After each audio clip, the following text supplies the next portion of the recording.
Good afternoon, everybody, and welcome to the final Service Department News webinar of the year. And today we are going to be looking ahead at some trends which we here at Service Department News think are going to resonate through the Service Department and extended stay market next year and beyond. My name's George Sell. I'm Editor-in-Chief at International Hospitality Media, and we are a publisher of online B2B news websites for the hospitality industry, as well as an organizer of conferences and award schemes. Today's webinar is going to last roughly 45 minutes, and we're going to talk about 6 trends today. I'm going to present 3 of them, and we'll have 3 Q&As with experts in their fields. The first Q&A is with Andrew Harrington of AHV Associates about green finance, and he actually can't stay for the entire duration today. So if you do have questions for him, please get them in quickly while we're chatting. There'll be a recording of the session sent via email to everybody who's registered. Now, the Service Department News webinar series has been sponsored by IMS. You can see their contact details in the chat and on the screen there.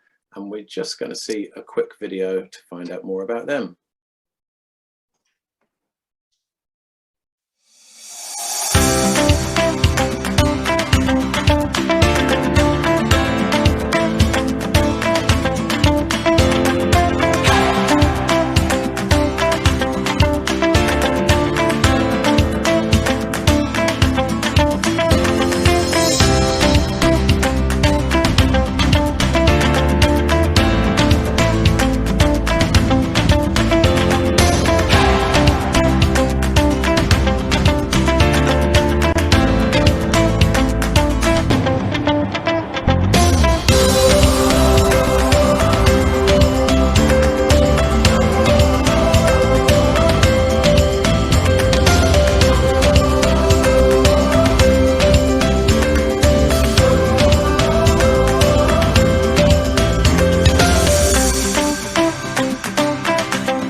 So thanks to IMS for sponsoring the series, and today's session is sponsored by AHV Associates. AHV is an investment banking boutique established in 2001 and focused on the hospitality industry. It provides advice on mergers and acquisitions and capital raising. It also publishes a monthly analysis of recent activity in the hospitality industry and an in-depth piece of research every 6 months. You can find out how to contact the guys at AHV in the chat. And also Andrew, partner at AHV, is on the session today. So thanks to them. As I said, we're going to have Q&As with 3 contributors throughout the session. And you can see them on the screen there, but I'm going to ask them to introduce themselves at the start of their particular segments. But you'll be able to see all their LinkedIn profiles in the chat. So please do get in touch with them. And we will get on with our first trend. So this is new opco, propco players across extended stay. So the extended stay sector on both sides of the pond is bucking what is perhaps the most significant trend in the entire hospitality industry of the last 20 years, and that's the wholesale adoption of the asset-light model. While going asset-light offers operating companies more scale for rapid growth, an increasing number of major players are betting on the strategic advantages and synergies that come with having opco and propco under the same ownership, and importantly, with an aligned vision. In the US, Blackstone and Starwood Capital's $6 billion acquisition of Extended Stay America sent out a statement. ESA owns the majority of its 650 or so hotels, making it, to my knowledge, the biggest owner-operator in the world. It's now primed for serious growth, with CEO Bruce Haas talking about up to 1,000 properties. And its new co-owner Blackstone is continuing its acquisition spree in the space too, with the recent addition of the 15-strong Condor Hospitality Trust portfolio. Condor is a real estate investment trust, a REIT, and there are other growing REIT players in the extended stay space, such as Sandpiper, which is steadily acquiring hotels, and its management arm in many cases is operating those. Last year's Service Properties Trust, a major owner of extended stay hotels in the US, which has a significant stake in hotel company Sonesta, made some serious waves when it switched more than 200 properties, which were badged under various IHG and Marriott extended stay flags, to the Sonesta Suites brand. And here in Europe, we've seen Brookfield and Eden showing the benefits of aligned ownership, with the Lock brand opening an impressive 6 properties in 2021 and having an even stronger pipeline for next year. Dutch pension fund APG is also getting in on the act and is acquiring properties for Amsterdam-based City ID and London-based The Other House to operate. And just last week, Fortress Investment Group acquired a majority stake in Dublin-based Prem Group. And I suspect that part of the attraction of the deal was that Prem owns a significant number of the 38 service department and hotel properties it manages. Now, I don't expect the likes of Marriott and Hilton to suddenly go on an asset shopping spree, but over the last 2 years, when landlord and tenant relationships have been tested like never before, the extended stay space is leading the way when it comes to exploiting the numerous benefits of a close alignment between owner and operator, a trend I expect to gain momentum next year. So, on the subject of finance, specifically green finance now, we'll move on to our next trend, and we're going to have a 10 to 15 minute Q&A with Andrew. So Andrew, I know at HV Associates you've done quite a lot of work into this subject recently. Can you give us a snapshot of the green finance picture in the broader hospitality sector? Yeah, sure, George. Thanks a lot for having me on here. You've already got a background on who we are from George earlier, so I won't go into that. In terms of green finance generally, you know, the whole thing started in 2007 with a green finance offering from the World Bank, and that really nobody really understood precisely what it meant, except it made everybody feel good at the time. And since then, it has expanded a lot. Although up until a couple of years ago, really, it wasn't really defined exactly what was meant by green finance. There were no standard ways of looking at it from a finance perspective. And the main issue is with the World Bank and the EIB, etc., etc. And then we had some standards set by the Loan Market Association, the International Capital Markets Association, which meant that green finance couldn't be whatever people thought that it was, or whatever people decided it was at the time. And that really triggered quite a lot of new issuances in green finance, where the greenness, there was a means of verifying what projects it was being spent on, etc., etc. Now, hospitality was fairly late to the party. The first hospitality-based green bond that we can identify was Pestana, which is a Portuguese hotel group who raised 60 million euros a couple of years ago. But since then, we've had Whitbread Bond, of course, earlier on in the year, which was a major bond, £550 million in 2 tranches. Accor, Accor last month did a €700 million green bond, and these were all consistent with the ICMA, the International Capital Markets Association, guidelines as to what constitutes green finance. We've also had some loans, some high-profile loans, like the HSBC loan to the Londoner, the Ariel Bank loan to the Dorset Hotel. We haven't got an insight into what precisely those loans were being used for and how they're categorized green, but they will be subject to the LMA guidelines. So the bottom line is, George, it's starting to really accelerate now in a verifiable way. And that's the key point, right? In a verifiable way. And it's no longer really whatever people want it to be. And I guess the final sort of piece of information here that's really important is that there is quite a lot of evidence that green finance is cheaper than regular finance. Estimates vary. 15, 25 basis points is the sort of argument that a lot of finance academics, not argument, excuse me, analysis that a lot of finance academics have come up with in terms of the discount. There's some evidence that hospitality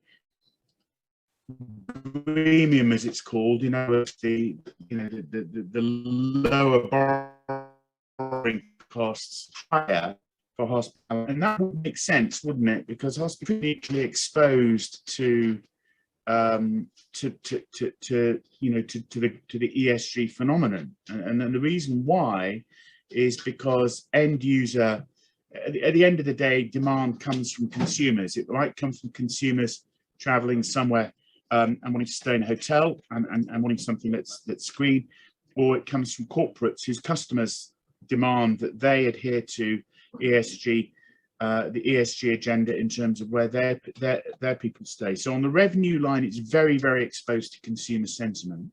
Yeah. And on the cost line, in the real estate sector, certainly, hospitality is the most energy intensive of all the different sectors in real estate. So, and hence, if you're able to cut costs because of the use of solar or whatever, then it has a big effect on the P&L. So there's a lot of reasons why hospitality would be more exposed to the ESG agenda than other sectors. And that seems to be coming through in the cost of green finance, although the green finance market is not a huge part of the hospitality finance market right now, although it is increasing sharply. Yeah, yeah. We'll talk a bit more about corporate ESG requirements later on with Joe, but can you tell us a little bit, Andrew, about the criteria that projects or companies need to meet to be to access green finance, which has been verified by the organisations that you mentioned earlier? Yeah, I mean, look, I mean, on the it has to adhere to certain construction codes, doesn't it? I mean, BREEAM, excellent, BREEAM, very good. There's a whole variety of these things. They've all been around for like many, many, many years. It's only really relatively recently that the providers of finance have been focused on them. So you've got to be BREEAM excellent or BREEAM very good. There's no question about that. But it's in terms of new construction. But it's more than that now. It is more than that. It is, how do you treat your staff? Is your staff diverse? Do you give back to the community? All these are softer elements that are very important. And what we'll find, and what we are finding for sure, is that those who do it well will do very well. They will market their ESG credentials.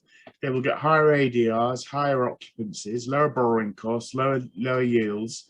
It really is a virtuous circle. We've called it the opportunity of the horizon, in hospitality, because hospitality is so exposed. So it's a mixture of lots of things, George. Adherence to the standards, to the ESG building standards, absolutely, for sure. But it's more than that as well. And the more than that bit is a lot softer than just adhering to the building standards. Yeah, yeah. And you mentioned some existing deals among hotel companies earlier. But are there any examples of companies in the service department or extended stay sector securing finance or investment as either as a direct or a tangential result of their sustainability credentials?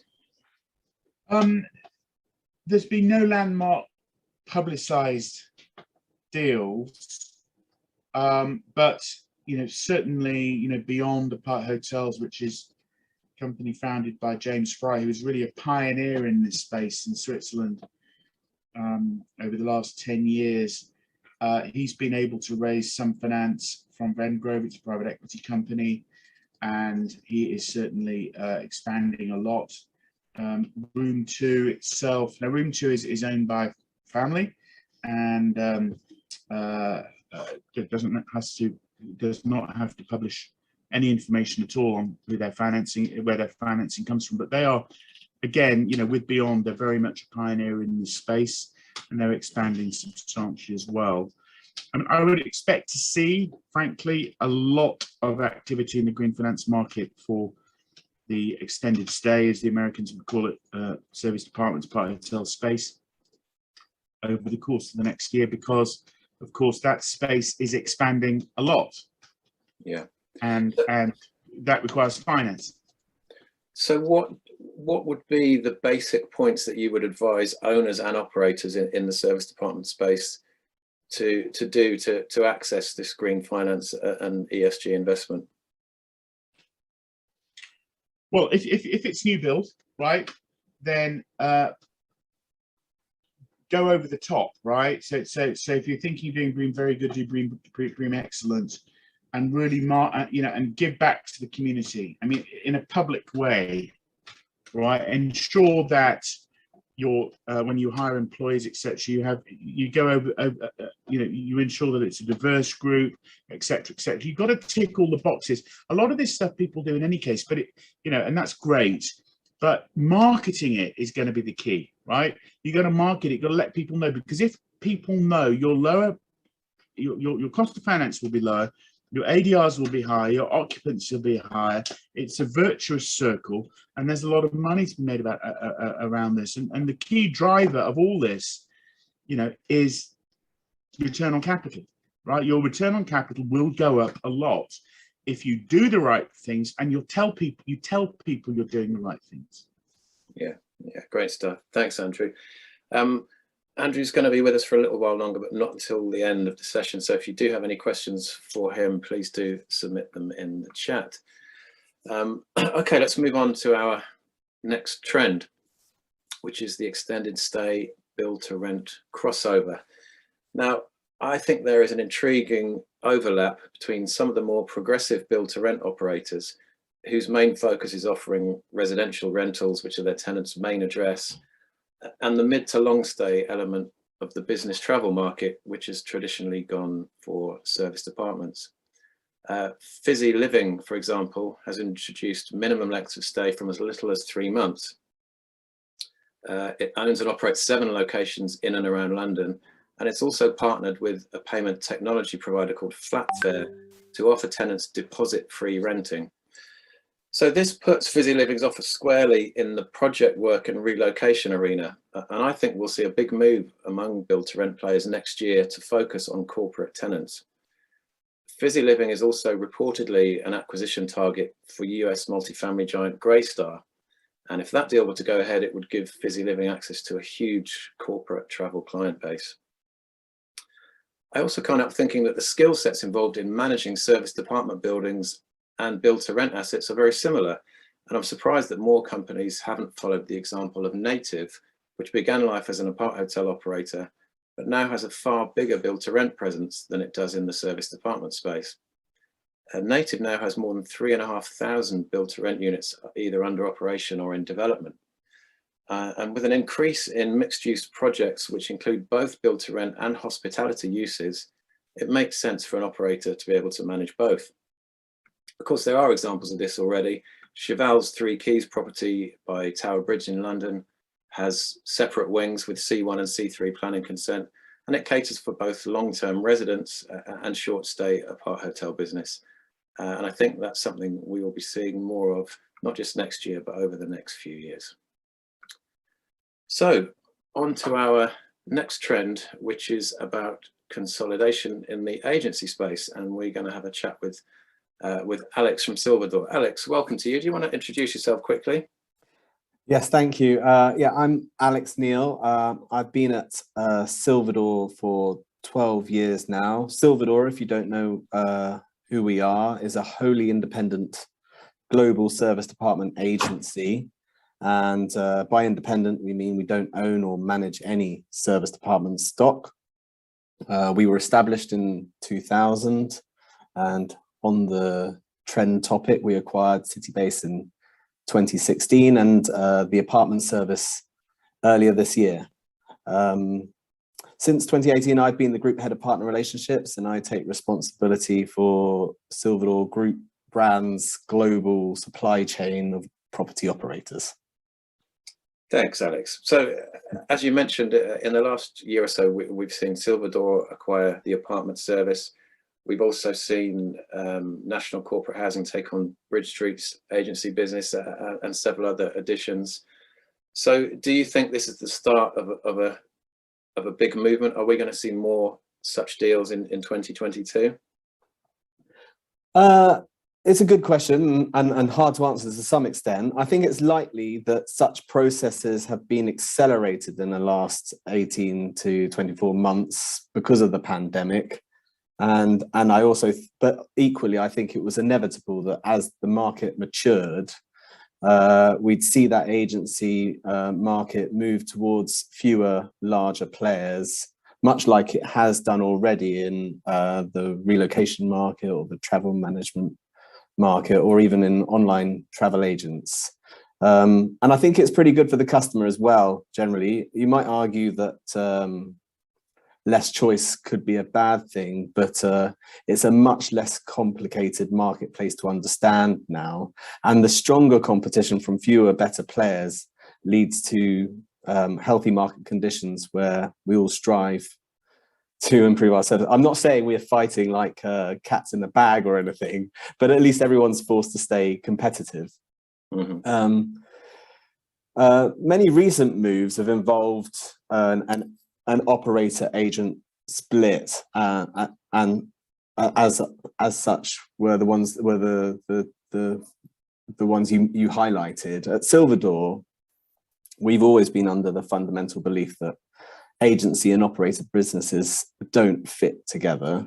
They're two very complex and challenging business operations, and I know that there are different people with different opinions on this, and I'm sure maybe in the chat people will disagree with me here.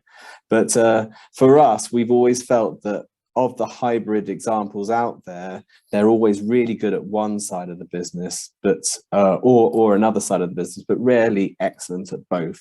And at Silverdor, we enjoy that position of being able to offer that unbiased service to clients without the pressures of keeping specific buildings fully occupied.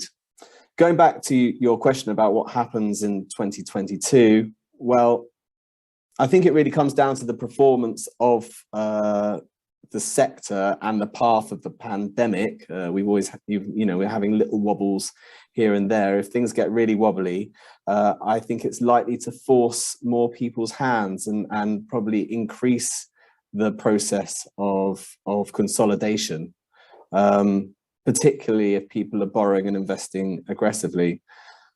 One of the reasons I've stayed with Silverdor for 12 years is my confidence in the way it's run financially. And whilst you can't protect against everything, you want to give your clients and partners and colleagues every reassurance that finances are managed carefully. So all in all, it's probable that 22 won't see as much movement, I think, as past years, assuming we climb our way out of the pandemic, but deals will still keep happening. Mm. And do you think this move towards fewer, bigger players will leave a space for some new entrants, maybe some smaller niche providers, perhaps? I think it will be a challenge for them. I've said on previous webinars that it's easy to overcomplicate what is effectively a simple agency process to connect clients with apartments, and that should always be at the core of what an agency does. And in that sense, big or small, you ought to be able to achieve that. However, behind the scenes, the world demands a lot more to make that work than it ever has done before. So running a global agency, serving major brand clients or major multinational clients is an expensive undertaking. Your data has to be super secure. You're capturing a lot of sensitive corporate and private data. So you need to make sure you've got the best tools in cybersecurity, as well as quality training protocols for your teams. We undertake ISO 27001 information security management to give our clients that the confidence boost that we're doing everything right. But even the accreditation doesn't come cheap. Once your internal technology is strong and stable, you also need to invest in client-facing tech, and that has been a strong trend in 21, and probably will continue in 22, to provide technology that's attractive, usable, and genuinely adds value to your service proposition. But all of that either costs a lot of money to buy, or in our case, when we built something like the Orbi platform for our clients, it's a lot of expensive developer hours to build. And even your basic service quality needs to be just demonstrated to your new clients. And again, we invested in ISO for that, the 9001, to support our case, which is worthwhile, and I recommend it to anyone that can do it, but it is expensive in terms of both time and money. And as Joe discussed recently in your event last week, we're also seeing a significant increase in the attention of the exponentially growing sustainability drive. Again, we got an ISO for that, but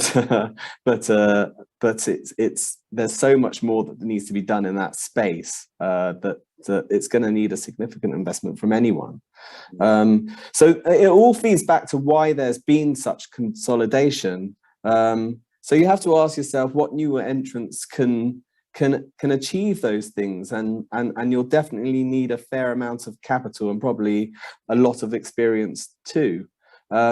Recent history suggests that technology disruptors are keen to develop the technology platform model in our sector, and of course they tick a couple of boxes there already in terms of the technology that they have. However, they are still they need to endorse the customer service demands as well. They need to accept the customer service demands, and I think if they don't invest in that, well, they have to invest in that to have success. So the other entrants may be those pivoting from related markets. So you mentioned in the build to rent, moving into the service department space. I think it's the same with hotel and home sharing agencies investing in their ability to operate in our space too. So in those areas, I think there is access, but they're not smaller. There's not smaller entrants. I think it has to be a big entrant these days. Yeah. Okay. And just quickly, Alex, where is Silverdor looking for potential acquisition targets? I understand there is an appetite for more, but they probably won't be in the UK. Is that right? You want the juice. You want the juice. Of course. Well, we've been delighted with both of our acquisitions to date, and it's been incredibly hard work bringing them into the business, but it's rewarding and successful. And so it's for sure we haven't been put off by the experience. And to quickly reference my previous comments, we really want to stick to our pure agency model. So we'd only really consider what are either already pure agents, like we did with Citybase, or hybrids, where the acquisition allows for a split, as was the case when we acquired the apartment service and they split from room space. Yeah. There's no optimal time to be looking for an opportunity, but and right now we're obviously investing a lot of time and effort and money into the apartment service, but you can't really choose when these opportunities arise, and they tend to come up when the other side needs it more than anything. So we work hard to make sure we are in a position to consider opportunities as they happen. It's possible that we might be slightly more risk adverse when we're knee deep in other projects, but we'd always consider good options. And so you asked whereabouts in the world did you say not the UK? Yeah. I think you're probably right there that it's unlikely to be UK based. Having two UK agencies acquired already, we're likely to focus on other strategic markets as our first priority. APAC has been a fast-growing market for us, but agencies don't make up so much of the traditional landscape there. Equally, the apartment service was a good, strong competitor for us, which we've already acquired. So it's probably less likely there too. So I think if there's potential in EMEA, Central Europe, or even in the Middle East, or in the Americas, I think that's probably more likely, but impossible to say if and when. In short, I guess we're continually looking for the right fit, and we'll consider all acquisition opportunities as they present themselves. Watch this space. Great stuff. Thank you, Alex. Some of the points that Alex picked up on there, I'm going to echo in our next trend, which is OTAs under pressure from alternative distribution players. So we may have seen a consolidation and a streamlining in the agency space, but there's quite a lot of other interesting stuff happening on the distribution front. So while the major OTAs such as Booking, Expedia, and even Airbnb are ramping up their efforts to win more business travel, they're facing competition from a diverse and growing range of alternative and specialist distribution players. Many service department operators have been quite reliant on OTAs, and a significant number also list short-term weekend inventory on Airbnb. But the pandemic has given operators a chance to take stock and review their distribution strategy. Some are focusing more on direct bookings, and others are looking for new channels. Eden is now using SiteMinder's platform to reach travelers in European markets through more than 400 distribution channels, including OTAs and vacation rental booking sites. And it's also made its own extended stay platform available as a distribution channel to other service department providers that use SiteMinder. Sonda has also launched on the GDS and has partnered with a number of high-profile TMCs and consortia, including Agencia and Trip Actions. One of the more intriguing developments has been the launch of JLL Short Stays, a booking platform offering business and leisure travellers professionally managed and flexible accommodation in the UK in a bid to compete with the major OTAs. Now, this is billed as a more professional alternative to Airbnb, and the platform already has more than 1,000 listings available in towns and cities across the UK. It offers fully serviced accommodation from anything between 3 nights and 12 months. Elsewhere in the distribution landscape, we've seen Homelike, a German-based online marketplace for 30+ day furnished apartment rentals, expand into the US, and a new wave of corporate housing solutions providers such as Alta Vita are gaining prominence in the market. I think there are also likely to be more distribution options for niche markets, such as London-based Equinox Travel, a TMC specialising in travel services for the music and entertainment business, which launched last month. Factor all these players in with the agents that we've already spoken about, and 2022 could see an unparalleled choice of distribution options for service department operators. So quite a few of the things we've already spoken about are all going to converge in our next Q&A with Joe Layton from CAP Worldwide. Hi Joe, do you want to introduce yourself quickly? Might help if I mute myself again, George, sorry. Yeah, hi everyone, I'm Joe, I'm from CAP Worldwide, and I'm delighted to be our ESG champion, chatting through some of the more challenging areas that I know that Andrew's already discussed. We're thankful to have got through the pandemic. We were a startup about 8 months before pandemic hit. And we are a diverse company, so we are a certified women-owned company. And delighted to chat with you today, George. Thanks, Jo. Nice to see you. Okay, so Andrew has spoken about the green finance in terms of operators and developers accessing it to fund new properties or to operate their companies. We're going to talk a bit about how the ESG agenda is translating into what corporate clients are demanding from operators and agents on a day-to-day basis.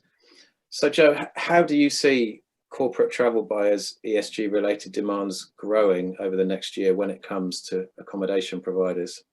Yeah, and I think it's fascinating what Andrew was saying. However, Andrew, if it's anyone in the service department community, they might be sitting there thinking, can someone translate what you've just said, because it was such high level and such incredible information. I think myself and Alex probably sitting a little bit back and listening to the green finance. But George, from our perspective, we all know the COP26 agenda is leading the drive now for corporate companies moving into 2022. It has definitely, exactly as Andrew said, given focus to the CEOs and the CFOs of the large corporates, with green finance reporting requirements coming to play. And I think, Andrew, it's right to say they're coming into much further play in 2023 and 2024. But for instance, at the moment, the UK is about to follow the EU with taxonomy requirements, which is basically where we will be creating a global baseline for sustainability reporting. And that's going to make reporting of companies' efforts in year-end reports, which is what Andrew's alluding to, in the world of sustainability, I think is probably a higher agenda point as the company's financial reporting. It's definitely, sustainability is here, it's here to stay, it's an absolute agenda point.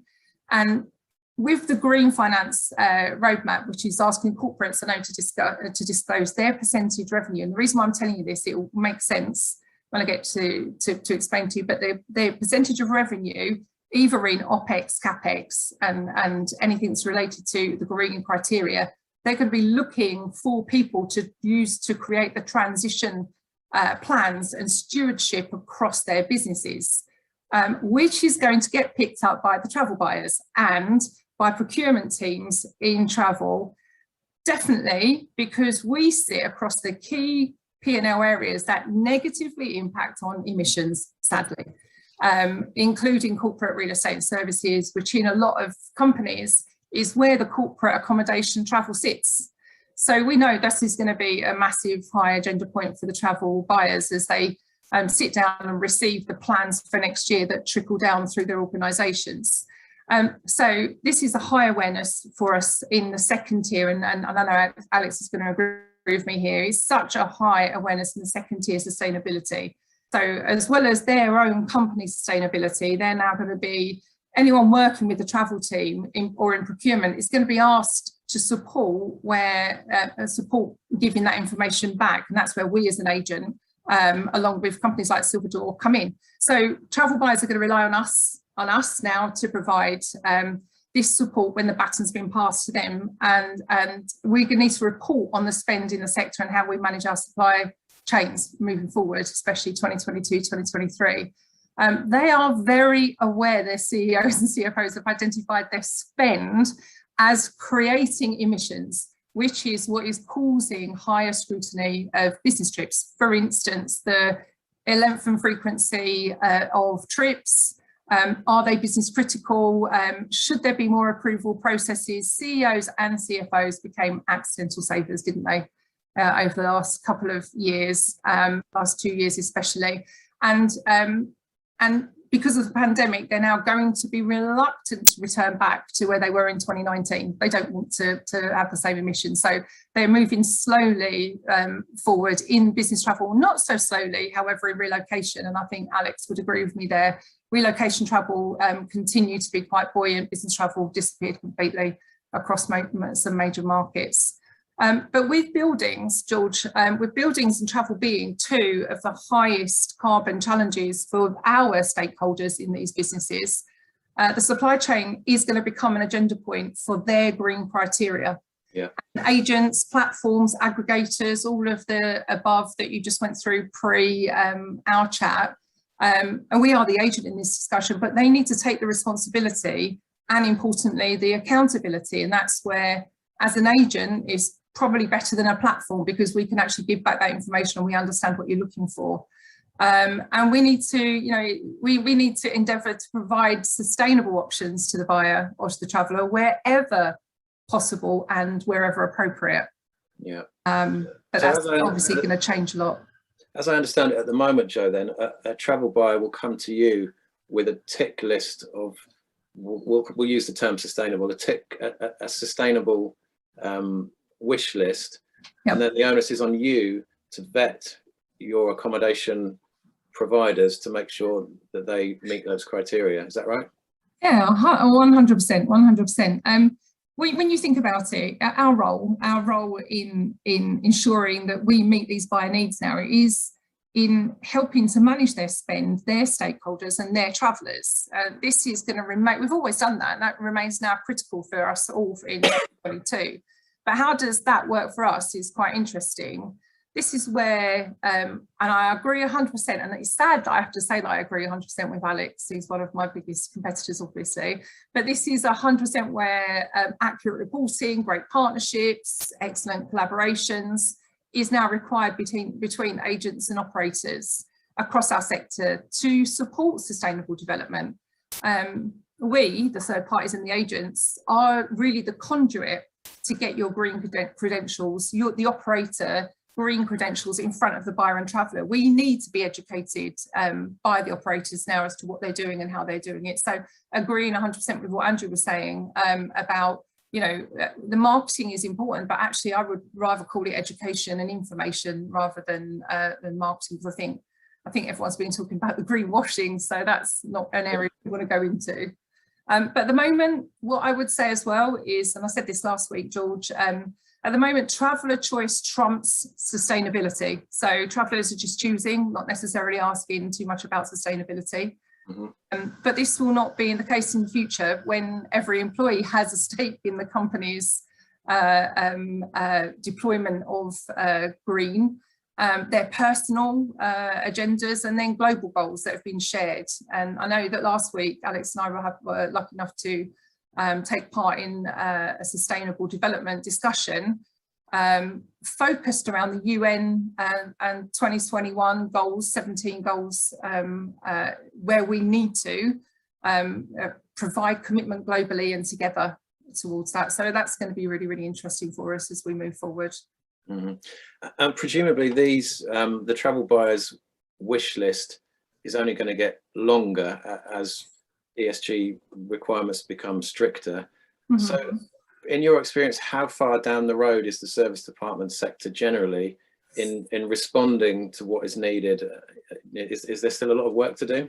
Oh God, yes. I think very short answer is sustainability, George, is where we were 30 years ago in technology. I've said that before, and I'm going to keep saying is sustainability needs to become part of our DNA.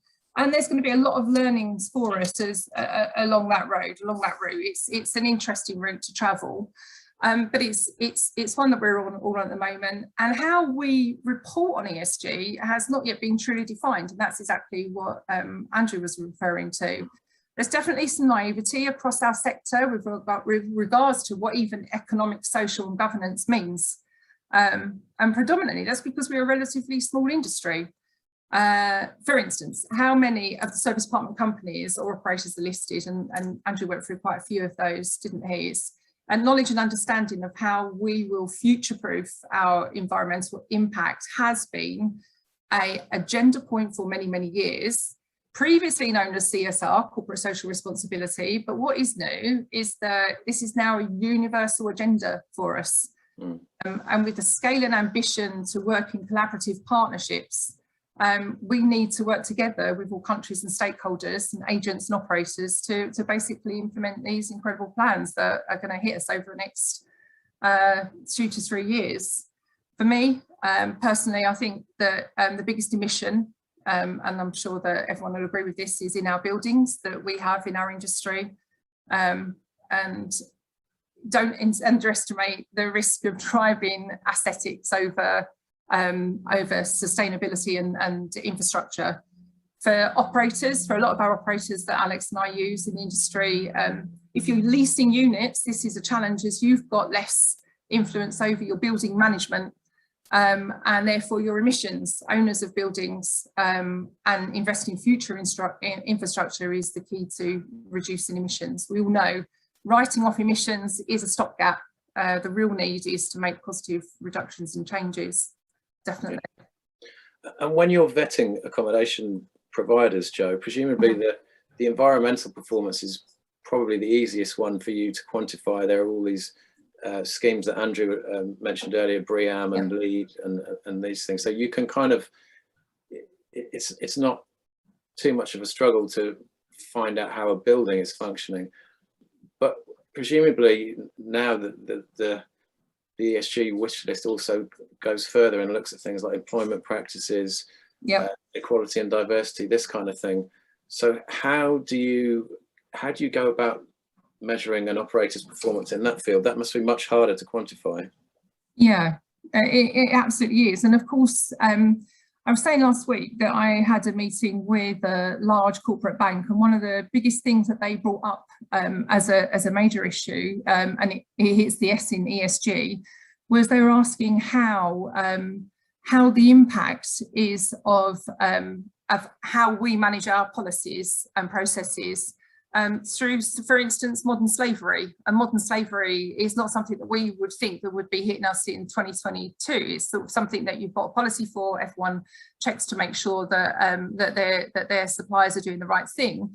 But the reason why it's come up for us most recently is because of the number of, say, for instance, in the UK, the number of refugees that are now entering the UK community, and they're absolutely that they could be used as cheap media, as cheap labour, and with the current issues around staffing. So from a corporate perspective, our understanding of these subjects, such as either green taxonomy, as discussed by Andrew, and also modern slavery, is going to be required more by the boards, even of small companies, in the next 18 months or so.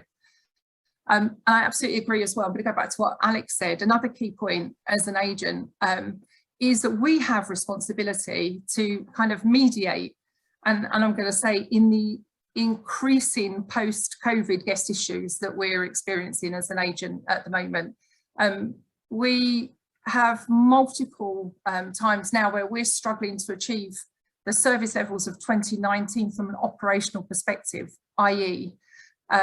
there's many lower staffing levels that is happening within our operated products that we're booking into, and because of many things, you know, people couldn't invest as much as they have because they've had cash flow issues, or they've got dilapidations in their unit which costs them a lot of money to put right, or even just increasing their personnel. Currently they don't have the cash flow maybe to be able to do that as quickly. So where we have people that are so much more concerned about travel, they're actually sometimes arriving into operated products that are struggling to reach those levels of 2019 of support and comfort for those travellers. So, you know, from my perspective, I really want those operators to get back up to a level where they are feeling that they can really focus on the basics that they're so brilliant at, which is looking after our guests, making sure the products are clean, safe and legal for us as well. So, you know, those things are so important, but I do think a back to basics mentality is definitely required for a lot of companies in 2022. So wipe off what you knew in 2019 and focus on really making sure these customers want to come back and stay in these incredible extended stay options. Yeah, and with regards to the sustainability side of it, it's not something that you can sidestep now. It's absolutely going to be crucial to the survival of your business. Agreed. Yeah. George, I have to step out now, I'm afraid. But thank you very much, everybody. And thanks, Andrew. Anybody got anything they want to talk to me about, then contact me directly. I'd be delighted to respond and engage in a conversation. Thanks, Andrew. There's a link to download your green finance paper in the chat there. So if anybody wants to do that, we're going to actually leave the session open for a couple of minutes when we've finished, because there's quite a lot of info in the chat, so people can have a look at that and they can download your paper there. So thank you very much indeed. Thanks, Andrew. See you soon. And thanks, Joe, for your segment. There's some fascinating stuff there. So those are our 6 trends for next year. I'm just going to show a couple of slides before we wrap up. We will be putting on some live in-person events, starting with Recharge in March in Paris, which is a great little event. We've got a couple of award schemes that I expect most of you are familiar with, the Service Department Awards and the Shorties. And we'll also be hosting the second edition of our Urban Living Festival, which we launched at Tobacco Dock in London earlier this year. You can see links to get more information about all those events in the chat. As I said, this is the last Service Department News webinar of this year. We'll be back on February the 17th when we'll be having an in-depth look at the investment landscape for the extended stay sector. And if you'd like to sign up for that, again, the link is in the chat. If you're interested in getting involved in any of our events, whether it's as a sponsor, an exhibitor, a speaker, please do get in touch with Katie, whose contact details are on the screen and also in the chat. So thanks for watching, everyone. Have a great Christmas or Hanukkah or whatever your particular holiday is. It's been a tough year for the sector in general, but we're all still in here. You know, I think next year, as we've spoken about, there's going to be a lot of interesting stuff happening. Thanks to IMS and to AHV for sponsoring today. Thanks to Joe, to Alex and Andrew for their contributions. And thank you all for your time. We'll see you next year. As I said, we're going to leave the session open for a couple of minutes so you can take notice of all the information that's in the chat. And we'll see you back in 2022. Thanks, everyone. Bye-bye.